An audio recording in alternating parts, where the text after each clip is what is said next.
This week on Government Matters. A lot of agencies are trying to get out of managing their own data centers. They are giving them off to the IBMs, the Amazons, the Microsofts. The president's budget proposal for fiscal year 2017 is out. It makes federal IT a top priority. I think the modernization is really a matter of safeguarding the systems that's really freaking out the federal government, to be honest.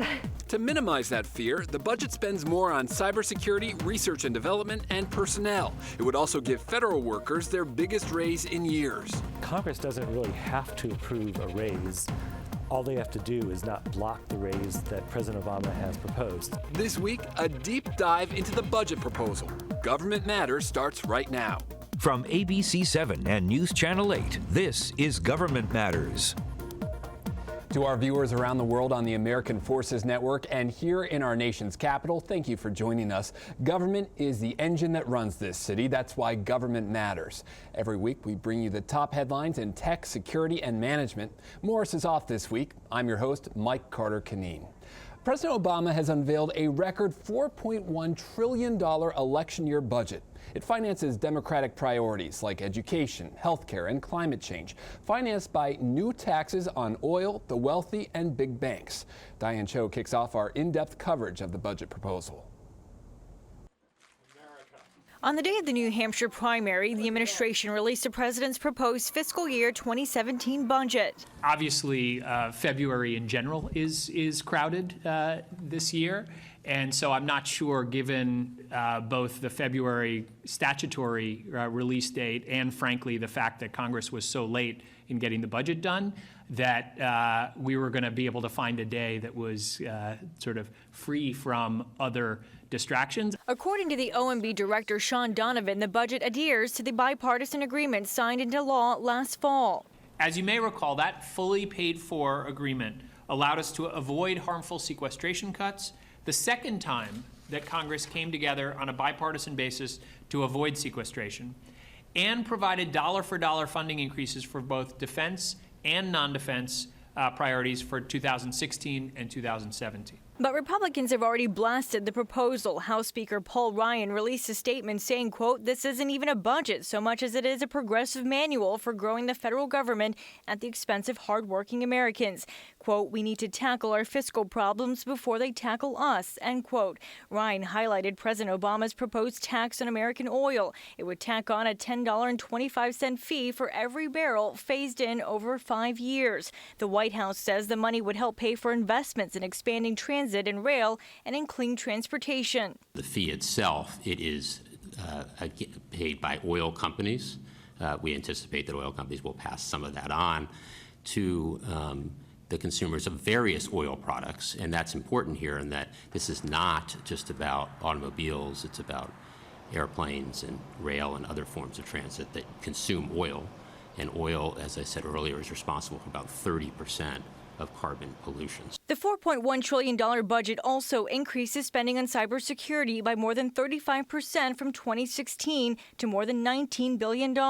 It would create a new federal chief information security officer and retire federal legacy IT systems that can't be secured. But even before the budget was released, the Republican chairman of both the House and Senate budget committees issued a statement saying that they won't even hold a hearing to review it. Senate Budget Chairman Mike Enzi said, quote, "It appears the president's final budget will continue to focus on new spending proposals instead of confronting our government's massive overspending and debt." I think Republicans canceling the budget hearing is actually the clearest evidence that it's Republicans who don't want to have a public discussion about the budget. We certainly welcome the opportunity, and maybe we'll get them to change their mind. For Government Matters, I'm Diane Cho. The president's budget proposal for 2017 would dramatically reshape the federal IT landscape. It would invest more in cybersecurity, research and development, as well as personnel, and it would replace legacy IT. We have a lot of ground to cover, and for analysis, I'm joined now by Molly Bernhart Walker, executive editor for Fierce Markets, and Greg Otto, technology editor for FedScoop. Thank you both for being here. Molly, let's start with a little bit of a state of the state for federal IT. Legacy systems, as they're often called, are a huge drain on the budget. How much does government spend on outdated IT, and how would this proposal by the president tilt the scales? So by some estimates, the government spends about $60 billion annually on legacy IT. Legacy IT still looms pretty large in this budget request. The budget is asking, or the president is asking for $52 billion in civilian IT. 70% of that is still going to go toward legacy. But the big differentiator in this budget is that it sets up an IT modernization fund to be run by the General Services Administration. And that would kind of give agencies an avenue to get out of this legacy spending rut. The president, Greg, also wants to spend more on federal IT. His proposal calls for nearly $90 billion, a 1.3% increase over his 2016 request. How would that be spent? I think that you're going to see it spent in a lot of different ways. Again, like Molly was saying, you're going to see a good chunk of it go into the legacy IT. There is still a lot of upkeep that needs to go into these systems, but you're also going to see an increase in what the government calls provision services, which is more cloud-based applications, and you're going to see the cloud become a part of the application layer and also part of the infrastructure layer. A lot of agencies are trying to get out of managing their own data centers. They are giving them off to the IBMs, the Amazons, the Microsofts of the world in order for them to concentrate on mission-based systems. The General Services Administration plays a central role in this discussion. It's the agency purchasing a lot of this technology. Molly, GSA opened the doors of its acquisition gateway to the public this week. Do you think the timing was simply a coincidence? I think it was actually a little bit of a coincidence in this situation. You know, they mentioned the acquisition gateway a little bit in their budget briefing, and it definitely is part of the budget, but actually the doors have been opened for the acquisition community, for the contracting officers, since October. October 1st, about 5,000 contracting officers across government got to start using it. So this was just the ability for the public to kind of get a glimpse into what the platform does. What about you, Greg? What did you make of that timing?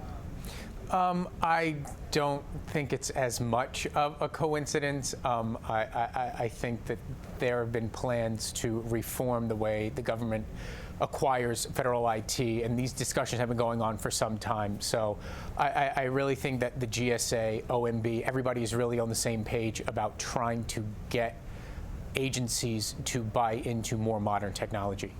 Amidst all the budget hoopla, President Obama rolled out a pair of executive orders. Let's start with the Commission on Enhancing National Cybersecurity. Greg, what's this all about?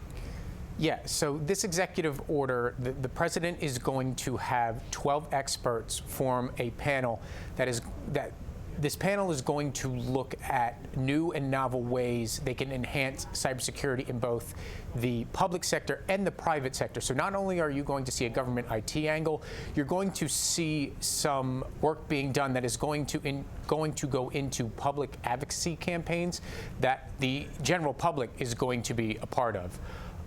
This commission is going to work throughout the year. They do not have the deadline that they have to work with is they will give a report to the president on December 1st, and then that report will go public 45 days afterwards, which is interesting because if that report goes public 45 days after December 1st, you're talking around the time that there is an inauguration next year. So it's really interesting to see how that report will factor into what a new administration is going to do. The second executive order establishes a federal privacy council. What do we know about this, Molly? Well, you know, both of these executive orders came out as part of the Cybersecurity National Action Plan, which the administration dropped at the same time as their budget, more or less. So it was kind of a slew of executive orders, plans, budget, and it kind of makes sense that privacy would go hand in hand with the security efforts. You know, the federal government collects a trove of personally identifiable and sensitive information, not only about the public, but about their workers. So what this executive order would do is it would establish a senior administration official for privacy at each agency, and then some agencies and departments already have a chief privacy officer. In that case, it would kind of change the requirements of the position. And then these officials would basically form the council that would work together to form a consensus around recommendations for government-wide privacy policies. They'd push those on up to OMB, and then OMB would potentially turn that into government-wide policy. Interesting. Molly, Greg, stick around. We'll discuss cyber funding and the creation of a federal chief information security officer. Straight ahead on Government Matters.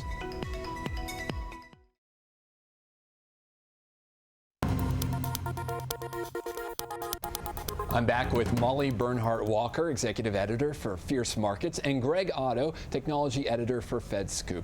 Let's talk cyber.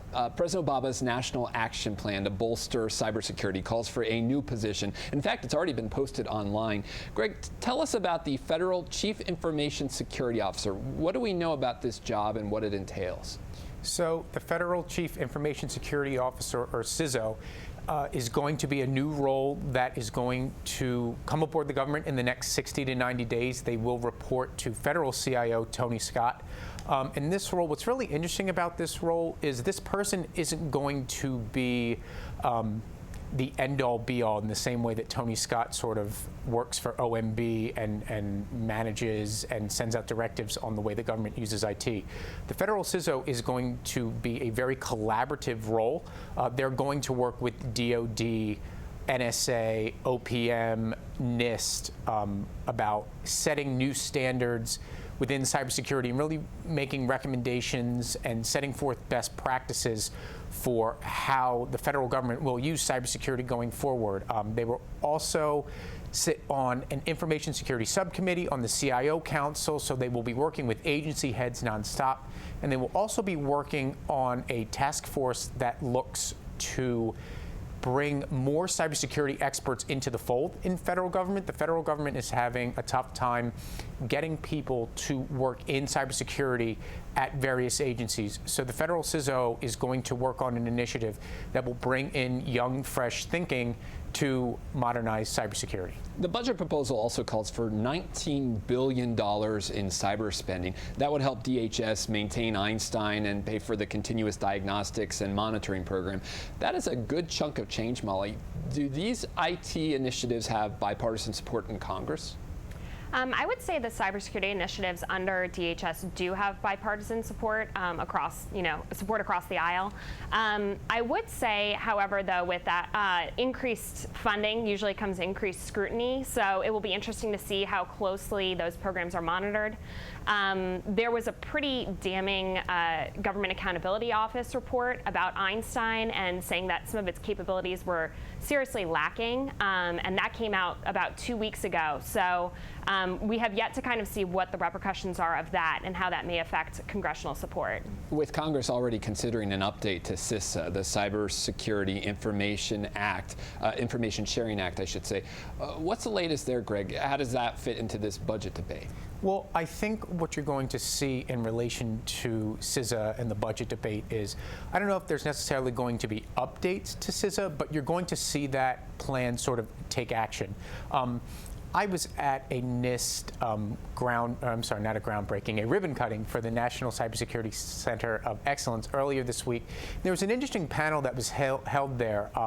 The Secretary of Commerce, Penny Pritzker, talked with the CEO of Symantec, Michael Brown, and the president of RSA, Amit Yoran, and the two private sector CEOs and presidents were talking about how the way that CISA is set up now, you have to share information on cyber threats with DHS. Amit Yoran was pretty active in saying that he would rather have the private sector work with the Department of Commerce instead of working with the Department of Homeland Security on sharing these threats between business to business. Amit Yoran thought that the DHS part of CISA worked more with the intelligence community, and that's not something he was very comfortable with. He would rather have businesses work with the Department of Commerce because there is this bottom line part of information sharing in cybersecurity that goes into protecting businesses, and the businesses would like to talk to the federal agency that's responsible for businesses instead of having to deal with intelligence community. The past 2 years have arguably been the most revolutionary for federal IT in decades, and the budget really drives that home. It calls for more spending on R&D, looks to expand U.S. digital services to 25 federal agencies. I'm wondering what you both take away from this effort to expand, to invest more. Let's start with you, Greg. Well, I would say with what the USDS has done, I think one of the lasting things the Obama tech angle has is the fact that Obama reached out over these past 2 years to Silicon Valley and went, look, we need help. Please come out to D.C. and help us figure out our IT problems. Now, within the budget, you're going to see the USDS, you're going to see agencies adopt that model. There was some lines in the proposed budget that the USDS is going to have hubs at 25 agencies across the government. So if the president can have the USDS stood up in 2 years, you're going to see movement from Silicon Valley to come into government and really fix problems within these agencies and really get a modernized IT structure throughout the government. Molly, I'll give you the final word. Any final thoughts? Yeah, actually, just to kind of build on what Greg said, I think the push toward modernization is really evident, and the increased investment in IT. I kind of differ from Greg's point of view in that I think it's maybe driven more from a risk management perspective after the OPM breach and all the cybersecurity issues that have come to light than an innovation one. Although I think the federal government would love to engage Silicon Valley, I don't know if that's really the big push. I think the modernization is really a matter of safeguarding the systems that's really freaking out the federal government, to be honest. Freaking them out. All right. Molly Bernhart Walker with Fierce Markets and Greg Otto with FedScoop. Thank you to you both. Thank you.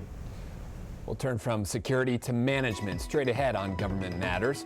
Federal workers' wages hit a rough patch in 2010. First, a 3-year pay freeze, then 3 raises of about 1%. What's the outlook for 2017? Bloomberg BNA joins me next.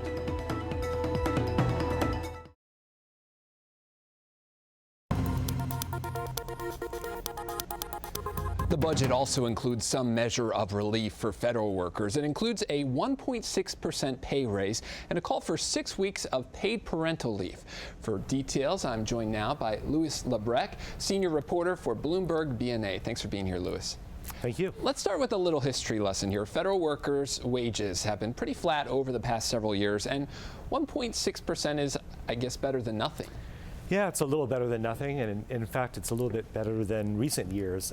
Last year, federal workers got a 1.3% average pay increase, and then the previous 2 years before that, they got 1%, and then before that, they faced a 3-year pay freeze. So 1.6 is a lot better.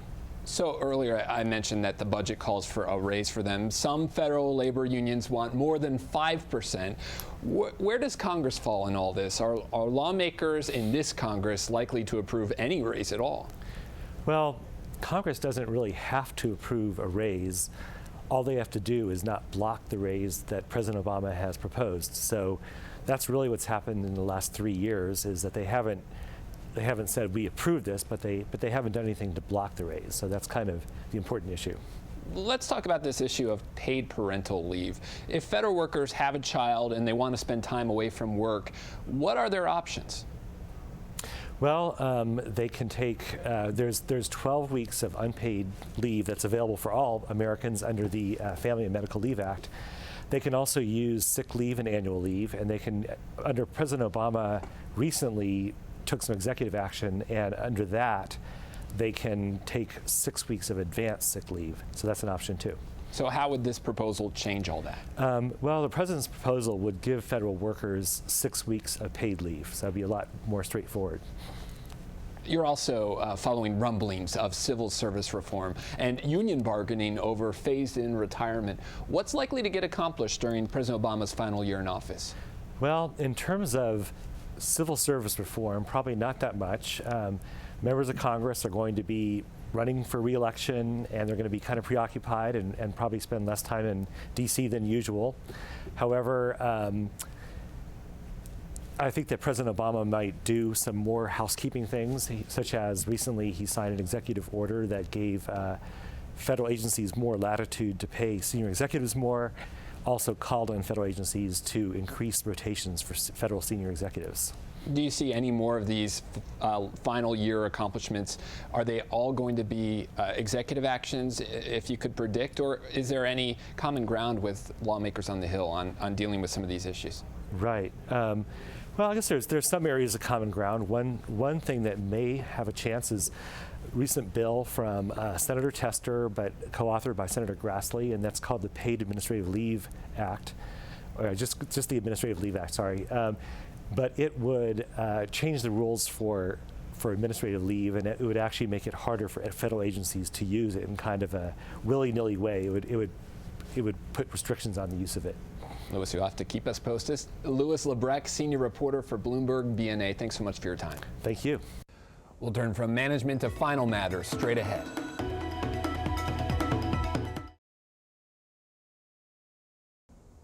The president's budget also includes funding to fight the Zika virus. Right now, there are more than 50 cases in the United States, and more are expected.